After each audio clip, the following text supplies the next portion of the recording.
Jose K മാണിയെ പാലായിൽ തന്നെ തളച്ചിടാനുള്ള നീക്കങ്ങൾ റോഷി അഗസ്റ്റിൻ തുടങ്ങിയെന്നാണ് അറിയാൻ കഴിയുന്നത്. കഴിഞ്ഞ ദിവസം പാലായിൽ ആര് മത്സരിക്കുമെന്നുള്ള ചോദ്യങ്ങൾക്ക് കൃത്യമായി റോഷി അഗസ്റ്റിൻ മൈക്ക് തട്ടിപ്പറിച്ച് വാങ്ങിക്കൊണ്ട് അവിടെ ജോസ് കെ മാണി തന്നെ മത്സരിക്കും, അവിടെ ഇനി വേറെ ആര് മത്സരിക്കാൻ സാധ്യതയില്ല എന്ന് പറഞ്ഞു നിൽക്കുന്ന ഒരു സാഹചര്യം ഉണ്ടായിരുന്നു. ജോസ് കെ മാണി കൃത്യമായി അദ്ദേഹത്തിന് ലക്ഷ്യം വെക്കുന്ന ചില മണ്ഡലങ്ങളുണ്ട്. പക്ഷേ റോഷി അഗസ്റ്റിന്റെ ബഹുമാനപ്പെട്ട മുഖ്യമന്ത്രി പിണറായി വിജയനുമായുള്ള അടുത്ത ബന്ധം ജോസ് കെ മാണിക്ക് വിനയാകുമെന്നുള്ള നിലയിലേക്കാണ് കാര്യങ്ങൾ പോയിക്കൊണ്ടിരിക്കുന്നത്. ഇപ്പോൾ കേരള കോൺഗ്രസ് എമ്മിന്റെ രണ്ടില പിളരുന്ന സാഹചര്യമാണ് ഇപ്പോൾ കാണുന്നത്. അല്ല, പിളരുന്ന സാഹചര്യമാണോ എന്ന് ചോദിച്ചപ്പോൾ കഴിഞ്ഞ ദിവസം ഞാൻ ഏഷ്യാനെറ്റ് ന്യൂസിൽ ഒരു ചർച്ച കണ്ടിരുന്നു. ആ ചർച്ചയിൽ അഡ്വക്കേറ്റ് ജയശങ്കർ വളരെ തമാശ രൂപേണ പറയുന്ന ഒരു കാര്യമുണ്ട്. ഇനി പിളർന്ന് ഇനി ഇടാൻ അക്ഷരങ്ങളൊന്നുമില്ല എന്ന് പറയുന്ന ഒരു സാഹചര്യമുണ്ട്. ആ സമയത്ത് കേരള കോൺഗ്രസിന്റെ ഒരു നിരീക്ഷകൻ വന്നിട്ട് പറയുന്നത്, ഞങ്ങൾ വേണമെങ്കിൽ പിളർന്നതിന് ശേഷം ABCD അക്ഷരങ്ങൾ ഇനി ഇല്ലെങ്കിൽ ഞങ്ങൾ മലയാളത്തിലെ അക്ഷരങ്ങളിടും, മലയാളത്തിലെ അക്ഷരങ്ങളില്ലെങ്കിൽ ഹിന്ദിയിലെ അക്ഷരങ്ങളിടും. അതിനിവിടെ ആർക്കാണ് കുഴപ്പമെന്ന് ചോദിക്കുന്നൊരു ഇത് കാണും. നമുക്കറിയാം, കേരള കോൺഗ്രസ് എന്ന് പറയുമ്പോൾ പിളരും തോറും വളരും പിളരും, അങ്ങനെയാണ് നമ്മൾ പലപ്പോഴും കേട്ടുള്ളത്. ചതുരംഗം സിനിമയിലെ ഡയലോഗാണത്. അപ്പോൾ അത്തരത്തിലാണ് കേരള കോൺഗ്രസിനെ എപ്പോഴും നമ്മൾ കണ്ടിട്ടുള്ളത്. പക്ഷേ കേരള കോൺഗ്രസ് എം, അതായത് മാണി കോൺഗ്രസ് എന്ന് പറയുമ്പോൾ കേരളം മുഴുവൻ പിടിച്ചു കഴിഞ്ഞാലും പാല പിടിച്ചില്ലെങ്കിൽ രാജ്യം നഷ്ടപ്പെട്ടു പോയതുപോലെയാണ് കേരള കോൺഗ്രസ് എമ്മിനുള്ളത്. ഇപ്പോൾ പാലയിൽ ആര് മത്സരിക്കണം എന്നത് കേരള കോൺഗ്രസിനെ സംബന്ധിച്ച് അത്രത്തോളം വലിയൊരു പ്രാധാന്യമുള്ള ഒരു വിഷയമാണ്. പക്ഷേ ജോസ് കെ മാണി അവിടെ റിസ്ക് എടുക്കാൻ തയ്യാറാകാത്ത, അല്ലെങ്കിൽ അദ്ദേഹം അവിടെ മത്സരിക്കാൻ തയ്യാറാകാത്തത് ഒരു തവണ തോൽവി ഏറ്റുവാങ്ങേണ്ടി വന്ന മണ്ഡലമാണ്. അപ്പോൾ സ്വാഭാവികമായും ഇനി ഒരു തവണ കൂടി മത്സരിച്ച് തോൽവി ഏറ്റുവാങ്ങേണ്ടി വന്നാൽ അത് തന്റെ രാഷ്ട്രീയ ഭാവിക്ക് വലിയ തിരിച്ചടി ഉണ്ടാകുമെന്നുള്ള കൃത്യമായ ബോധ്യമല്ലേ? അതെ, തീർച്ചയായിട്ടും. അദ്ദേഹത്തിനെ സംബന്ധിച്ച് നമ്മൾ തന്നെ കേട്ടതാണ്, കോൺഗ്രസിലേക്ക് പോകാൻ വേണ്ടിയിട്ട് അദ്ദേഹം ശ്രമിച്ചിട്ടുണ്ടായിരുന്നു എന്നുള്ള കാര്യങ്ങൾ നമ്മൾ കേട്ടതാണ്. പക്ഷേ റോഷി അഗസ്റ്റിൻ ഇപ്പോൾ പിണറായി മന്ത്രിസഭയിലെ മന്ത്രിയാണ്. ആ സാഹചര്യത്തിൽ റോഷിയെ ആദ്യം തന്നെ പിണറായി സർക്കാർ ചാക്കിട്ട് പിടിച്ചൊരു സാഹചര്യം ഉണ്ടായി. അങ്ങനെ ജോസ് കെ മാണി ഇപ്പുറത്തേക്ക് പോയി കഴിഞ്ഞാൽ റോഷിയും കൂട്ടരും മറ്റൊരു പാർട്ടി ഉണ്ടാക്കുമെന്നുള്ള കൃത്യമായിട്ടുള്ള ധാരണ വന്നപ്പോൾ അദ്ദേഹം അത് ഉപേക്ഷിക്കാനുണ്ടായത്. പാലയിൽ അദ്ദേഹം മത്സരിക്കും, അതായത് നമ്മുടെ യാത്ര വന്നുകൊണ്ടിരിക്കുകയാണ്, ഗോവിന്ദ മാസ്റ്റർ യാത്ര വരുന്ന സാഹചര്യത്തിലാണ് ശൈലജ ടീച്ചറും ഇവരെല്ലാവരും കൂടി ഇരുന്ന് സംസാരിക്കുന്ന വേളയിൽ പാലയിൽ മത്സരിക്കുമോ എന്നുള്ള ചോദ്യത്തിന് ആദ്യം തന്നെ റോഷി അഗസ്റ്റിൻ മൈക്ക് തട്ടിപ്പിടിച്ച് വാങ്ങിച്ചിട്ട് പാലയിൽ ഞങ്ങളുടെ പ്രസിഡന്റ് തന്നെ മത്സരിക്കും എന്നുള്ള രീതിയിലേക്ക് അദ്ദേഹം ആദ്യം തന്നെ അനൗൺസ്മെന്റ് ചെയ്തു. യഥാർത്ഥത്തിൽ പറഞ്ഞാൽ പുകഴ്ത്തിക്കൊണ്ട് കുഴിയിലേക്ക് ചാടിച്ചു എന്ന് പറയുന്ന നിലയിലേക്ക്. അതെ, അതിനുശേഷം ഇപ്പോ ഇന്ന് തന്നെ ജോസ് കെ മാണി കൃത്യമായിട്ട് അദ്ദേഹത്തിന്റെ നിലപാട് പറഞ്ഞിട്ടുണ്ട്. പാലയിൽ മത്സരിക്കണോ വേണ്ടയോ എന്ന് പാർട്ടിയാണ് തീരുമാനിക്കുന്നത്. പ്രവർത്തകരുടെ അഭിപ്രായം അവർ പറഞ്ഞു, റോഷിക്കും ആഗ്രഹം പാർട്ടി പ്രസിഡന്റ് നിലയിൽ ഞാൻ മത്സരിക്കണമെന്നാണ്. പക്ഷെ പാർട്ടി ഇപ്പോഴും തീരുമാനം എടുത്തിട്ടില്ല എന്നാണ് അദ്ദേഹം പറയുന്നത്. അതുകൂടാതെ അദ്ദേഹം പറയുന്ന മറ്റൊരു പ്രസ്താവന എന്ന് പറയുന്നത്, മുലപ്പാലിന് ഉപ്പുണ്ടോ എന്ന് രുചിച്ചു നോക്കേണ്ട കാര്യമല്ലല്ലോ എന്നാണ് പറയുന്നത്. അതായത് പാല എന്ന് പറയുന്നത് എൻ്റെ സ്വന്തം മണ്ഡലമാണ്, എൻ്റെ തട്ടകമാണ്, അവിടെ ഞാൻ വിജയിക്കുമോ ഇല്ലയോ എന്ന് പറയണ്ടല്ലോ എന്ന് അദ്ദേഹം പറയുന്നുണ്ട്. പക്ഷെ മത്സരിക്കുമോ എന്ന് ചോദിച്ചു കഴിഞ്ഞാൽ ഞാൻ മത്സരിക്കത്തില്ല എന്നുള്ള ഒറ്റ ഡയലോഗിൽ അദ്ദേഹം പറഞ്ഞു നിർത്തുന്നുണ്ട്. അതൊരു പക്ഷേ വീണ്ടും തോറ്റു കഴിഞ്ഞാൽ ഞാൻ നേരത്തെ പറഞ്ഞതുപോലെ വലിയൊരു നാണക്കേടിലേക്കായിരിക്കും ഇത് വഴിവെക്കുന്നത്. പാലയിൽ മത്സരിച്ച് തോൽക്കുകയാണെങ്കിൽ തദ്ദേശത്തിൽ പാല കൃത്യമായി കൈവിട്ടു പോയി. ഇതുപോലെ തന്നെ ഒരു ഓവർ കോൺഫിഡൻസ് തദ്ദേശ തെരഞ്ഞെടുപ്പിൽ നമ്മൾ കണ്ടിരുന്നു. അല്ല, മാണി സി കാപ്പൻ പറയുന്നുണ്ട്, ഇനി ജോസ്മോൻ അല്ല ആര് വന്ന് മത്സരിച്ചു കഴിഞ്ഞാലും പാലയിൽ ഞങ്ങൾ തന്നെയായിരിക്കും ജയിക്കുന്നതെന്ന് മാണി സി കാപ്പൻ കൃത്യമായിട്ട് പറയുന്നുണ്ട്. അത് കേരള കോൺഗ്രസിന് വലിയൊരു അടിയാണ്. കേരള കോൺഗ്രസ് നല്ലൊരു ഭയമുണ്ട്. അതിനപ്പുറത്തേക്ക് ജോസ് കെ മാണി എന്ന് പറയുന്നത് നമുക്കറിയാം, മാണി സാറിന്റെ മകനാണ്.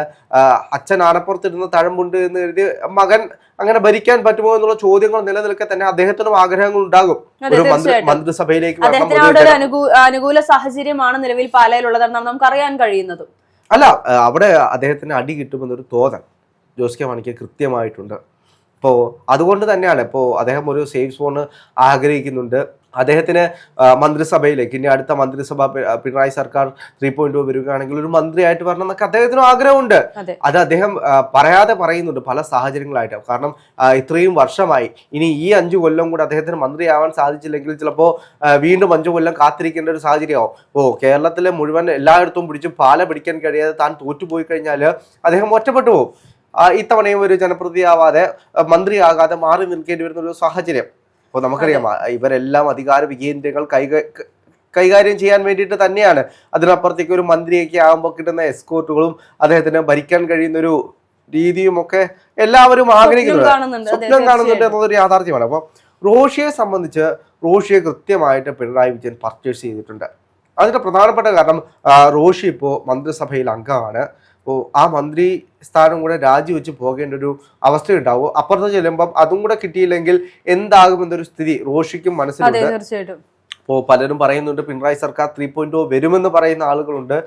അപ്പോൾ എന്ത് തന്നെയാണെങ്കിലും ഇപ്പം പോയി കഴിഞ്ഞാൽ മന്ത്രിസ്ഥാനവും ചീഫ് വിപ്പ് സ്ഥാനവും എല്ലാം പാർട്ടിക്കായിട്ടുള്ള എല്ലാം കൈവിട്ടു പോകും. അതെ, ഇപ്പോ കേരള കോൺഗ്രസ് എമ്മിനകത്ത് തന്നെ റോഷി അഗസ്റ്റിനെ സപ്പോർട്ട് ചെയ്യുന്ന ഒരു കൂട്ടം ആളുകളും അതുപോലെ തന്നെ ജോസ് കെ മാണിയെ സപ്പോർട്ട് ചെയ്യുന്ന ഒരു കൂട്ടം ആളുകളും തമ്മിൽ ഒരു ശീതയുദ്ധം നടന്നുകൊണ്ടിരിക്കുകയാണ്. അതായത് പുറമേ കാണുമ്പോൾ യുദ്ധമൊന്നുമില്ല, നമ്മൾ കോൺഗ്രസിനെ പറയുന്നത് പോലെ കോൺഗ്രസിനകത്ത് എപ്പോഴും തിരഞ്ഞെടുപ്പ് എടുക്കുമ്പോൾ അടിയാണ് വഴക്കാണെന്ന് പറയുന്നത് പോലെ ഇപ്പോൾ കേരള കോൺഗ്രസ് എമ്മിനകത്തും അല്ലെങ്കിൽ ഈ പറയുന്ന LDF മുന്നണിക്കകത്തുള്ള പല ഘടക കക്ഷികൾക്കുള്ളിലും ഈ ഒരു പിണക്കങ്ങളും പടല പിണക്കങ്ങളും ഉണ്ട് എന്നുള്ളതാണ് യാഥാർത്ഥ്യം.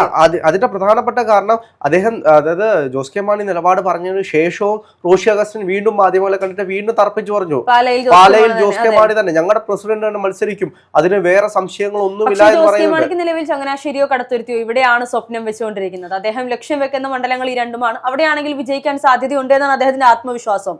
ഇതൊരർത്ഥത്തിൽ പറഞ്ഞാൽ ജോസ് കെ മാണിയെ കൊടുക്കാനുള്ള ഈ പറയുന്ന റോഷി അഗസ്റ്റിന്റെ തന്ത്രമായിട്ടാണ് നമുക്ക് ഇതിനെ കാണാൻ സാധിക്കുന്നത്. അത് റോഷി അഗസ്റ്റിന്റെ തന്ത്രമല്ല, സഖാവ് പിണറായി വിജയന്റെ ഒരു തന്ത്രമാണ്. ഇപ്പോൾ പിണറായി വിജയനെ സംബന്ധിച്ച് നമ്മൾ കണ്ടിട്ടുണ്ട് പല പാർട്ടികളെയും അദ്ദേഹം ഭിന്നിപ്പിച്ച് തന്റെ കൂടെ ലയിപ്പിക്കുന്ന ഒരു സാഹചര്യം. അതെ, ഏത് പാർട്ടി തന്റെ കൂടെ വന്നു കഴിഞ്ഞാലും ഒരു 5 കൊല്ലം കഴിയുമ്പോഴത്തേക്കും ആ പാർട്ടിയുടെ ഒരു വിഭാഗം പാർട്ടിയിൽ ലയിച്ചിട്ടുണ്ടാവും. ബാക്കി ഉള്ള കുറച്ച് ആളുകൾ ആ പാർട്ടി വീണ്ടും പിളർത്തിക്കൊണ്ട് ഇപ്പുറത്തെ മുന്നണിയിലേക്ക് പോകുന്ന സാഹചര്യങ്ങൾ നമ്മൾ പലപ്പോഴും കണ്ടിട്ടുണ്ട്. അപ്പോൾ എന്ത് തന്നെയാണെങ്കിലും റോഷിയെ കൃത്യമായിട്ട് പിണറായി സർക്കാർ അല്ലെങ്കിൽ പിണറായി വിജയൻ കൃത്യമായിട്ട് ടാർഗറ്റ് ചെയ്ത് പർച്ചേസ് ചെയ്തു എന്ന് വേണമെങ്കിൽ നമുക്ക് പറയാം. അതുകൊണ്ട് തന്നെ ഇപ്പോൾ അങ്ങോട്ടും ഇങ്ങോട്ടും ഒരു സംഘർഷങ്ങൾ നിലനിൽക്കുന്നുണ്ട് എന്നാണ് മറ്റു വിഭാഗത്തിലുള്ള ആളുകളും പറയുന്നത്. വരാൻ പോകുന്ന തെരഞ്ഞെടുപ്പിന് മുമ്പിട്ട് എന്ത് വേണമെങ്കിലും കേരള കോൺഗ്രസ് എമ്മിൽ നടക്കാം എന്നൊരു സൂചന ഇതിൽ നിന്ന് നമുക്ക് മനസ്സിലാവും. പക്ഷേ ഈ സൂചനകൾ ഇവിടേക്ക് ഉണ്ടെങ്കിലും കേരള രാഷ്ട്രീയം ആര് ഭരിക്കുമെന്നുള്ള ചർച്ച ഇപ്പോഴും നിലനിന്നുകൊണ്ടിരിക്കുകയാണ്. നമുക്കറിയാം VD സതീശന്റെ ഒരു പ്രസ്താവന ഉണ്ടായിരുന്നു, ഇനിയും അത്ഭുതങ്ങൾ സംഭവിക്കുമെന്ന് പറഞ്ഞുകൊണ്ട്. അതെ, വിസ്മയങ്ങൾ തീർക്കാൻ കോൺഗ്രസ് ബാക്കി, UDF ഇനിയും ഉണ്ട് എന്ന് പറയുന്ന പ്രതിപക്ഷ നേതാവിന്റെ സംസാര ശൈലി, പ്രതിപക്ഷ നേതാവിന്റെ യാത്ര ഇവിടേക്ക് എത്തുമ്പോൾ എന്തെങ്കിലും സംഭവിക്കാമെന്നുള്ള സാധ്യതകൾ നിലനിൽക്കുന്നുണ്ട്. അതെ, കഴിഞ്ഞ ദിവസം ചില നേതാക്കന്മാർ പറഞ്ഞിരുന്നത് പോലെ കോൺഗ്രസിനകത്ത് മാത്രമല്ല, അതായത് ഇന്നത്തെ കമ്മ്യൂണിസ്റ്റ് പാർട്ടിക്കകത്തുള്ള മുൻ മന്ത്രിമാരായിരുന്ന പല ഉന്നത നേതാക്കന്മാർ പോലും ഒരുപക്ഷെ കോൺഗ്രസിലേക്ക് വരാനുള്ള സാധ്യതകൾ തള്ളിക്കളയാൻ പറ്റില്ല എന്നുള്ളതാണ്. അതിനിടയ്ക്കാണ് കേരള കോൺഗ്രസ് ജോസഫ് വിഭാഗത്തെ ക്ഷണിച്ചുകൊണ്ട് ജോസ് കെ മാണിയുടെ ഒരു പ്രസ്താവന ഉണ്ടായിരുന്നു. അപ്പോൾ തിരിച്ച് മോൻസ് ജോസഫിന് ഒരു മറുപടി ഉണ്ടായിരുന്നു, ഞങ്ങളിപ്പോ തൽക്കാലം അങ്ങോട്ട് വരുന്നില്ല, ഞങ്ങൾ ഇവിടെ നിന്നോളാം, ഞങ്ങൾക്ക് ഇവിടെ വേറെ കുഴപ്പങ്ങളോ കാര്യങ്ങളോ ഒന്നും ഇല്ലാന്ന്. പക്ഷേ സ്വന്തം നിലനിൽപ്പിന് പോലും അനിശ്ചിതത്വത്തിലാവുന്ന നിലയിലാണ് ഈ ജോസ് കെ മാണി പറയുന്ന ജോസഫ് ഗ്രൂപ്പിനെ കൂടി ഇങ്ങോട്ട് ക്ഷണിച്ചുകൊണ്ടിരിക്കുന്നത്. ഒരർത്ഥത്തിൽ പറഞ്ഞാൽ തങ്ങൾക്ക് അങ്ങോട്ട് പോകാൻ സാധിച്ചില്ലെങ്കിൽ ആരെങ്കിലും തങ്ങൾക്ക് സപ്പോർട്ടായി ഇങ്ങോട്ട് വന്നിരുന്നെങ്കിൽ എന്ന് പറയുന്ന ഒരു നിലയിൽ, കാരണം ഒരേ രക്തമാണ് ഞങ്ങളുടേത്, അതുകൊണ്ട് ഞങ്ങൾക്ക് ഒരുമിച്ച് മുന്നോട്ട് പോകാൻ സാധിക്കുമെന്നുള്ള ആഗ്രഹമൊക്കെ ചെറിയ രീതിയിലെങ്കിലും ജോസ് കെ മാണിക്ക് ഉണ്ട് എന്നുള്ളതാണ് യാഥാർത്ഥ്യം. പാർട്ടി പിളർന്നാൽ ഒരു വിഭാഗം ആളുകൾ കോൺഗ്രസിലേക്ക് വരാനുള്ള സാധ്യത തിരഞ്ഞെടുപ്പിന് തലേ ദിവസം വരെ നമുക്ക് തള്ളിക്കളയാൻ പറ്റില്ല. അതിന്റെ പ്രധാനപ്പെട്ട കാരണം എന്ന് വെച്ച് കഴിഞ്ഞാൽ കോൺഗ്രസിനെ സംബന്ധിച്ച് കേരള കോൺഗ്രസ് M എന്ന് പറയുന്നത് ഒരു പൊട്ടൻഷ്യൽ തന്നെയാണ്. നമുക്കറിയാം മാണി സാറിന്റെ പാർട്ടിയാണ്. ജോസ്മോനെ വിട്ടത് കോൺഗ്രസിന് തിരിച്ചടിയായിട്ടുണ്ട് എന്ന് വിശ്വസിക്കുന്ന ഒരുപാട് നേതാക്കന്മാരുണ്ട്. അതിനപ്പുറത്തേക്ക് നമുക്കറിയാം കേരളത്തിന്റെ മധ്യഭാഗത്ത് നിലനിന്നിരുന്ന ഒരു ക്രിസ്ത്യൻ ബെൽറ്റ്, ആ ക്രിസ്ത്യൻ ബെൽറ്റ് കോൺഗ്രസിന് നഷ്ടമായിട്ടുണ്ട്. ആ ക്രിസ്ത്യൻ ബെൽറ്റിനെ തിരിച്ചു കൊണ്ടുവരാൻ അത് ജോസ് കെ മാണിയിലൂടെ കഴിയും. ക്രിസ്ത്യൻ വോട്ടുകൾ ഇപ്പോൾ ഏറ്റവും കൂടുതലും BJPയിലേക്ക് ഒഴുകിക്കൊണ്ടിരിക്കുകയാണ്. അത് തടയാനും ആ പോയ വോട്ടുകളെല്ലാം തിരിച്ച് കോൺഗ്രസിലേക്ക് കൊണ്ടുവരാനും കോൺഗ്രസിന് മാണിയുടെ മകൻ ജോസ് കെ മാണി വന്നു കഴിഞ്ഞാൽ നടക്കുമെന്നൊരു കോൺഫിഡൻസ് ഇപ്പോഴും ബാക്കിയുണ്ട്. അതുകൊണ്ടാണ് അദ്ദേഹത്തെ വീണ്ടും ഈ പാർട്ടിയിലേക്ക് തിരിച്ചു കൊണ്ടുവരാൻ വേണ്ടി കോൺഗ്രസ് പണിയെടുക്കുന്നത്.